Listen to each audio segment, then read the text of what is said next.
hirong OFW guys. Yung mga kasamahan ko na ito. Yan ang mga ano yan. Mga live hero yan guys. Mga Bumigyan yung aircon namin. yan ang mga live hero guys. Hindi kinaya yung init sa storm. OFW guys.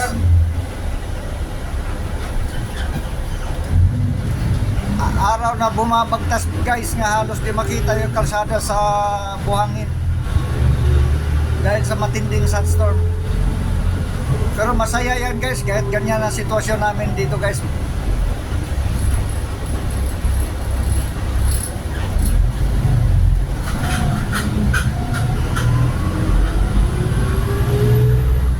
Buhay OFW guys. Masaya guys pero malungkot dahil di kasama yung mahal sa buhay. Wala ka dyan, maraming buhay dito, mahal sa buhay. Maraming babae dito guys kaya lang malalaki yung ano. Yung mga suso, walong piraso. Oh, 4 paa. 4 pa guys. Camel ba? Camel. Kamilyo pala.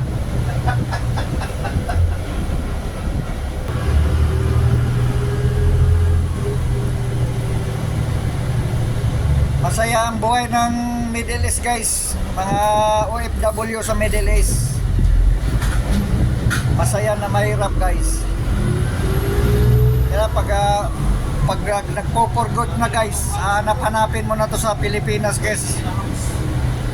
Hindi ka makaka-experience nito guys sa bansa natin yung ganito.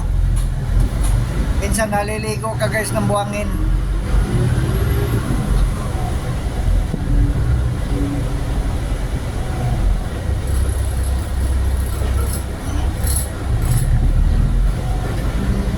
Halos wala na makita kalsada guys dahil sa sobrang kapal ng buhangin.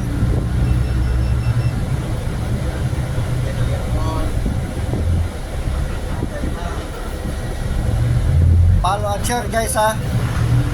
Maramihin natin to guys. Salamat ng marami sa inyo ang panonood.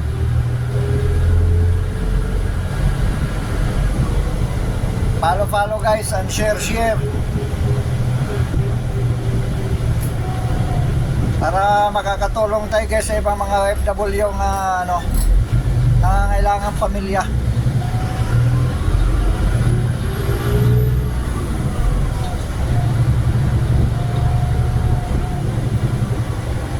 Grabe guys. Kita nyo guys, gaano kapagsik yung buhangin guys.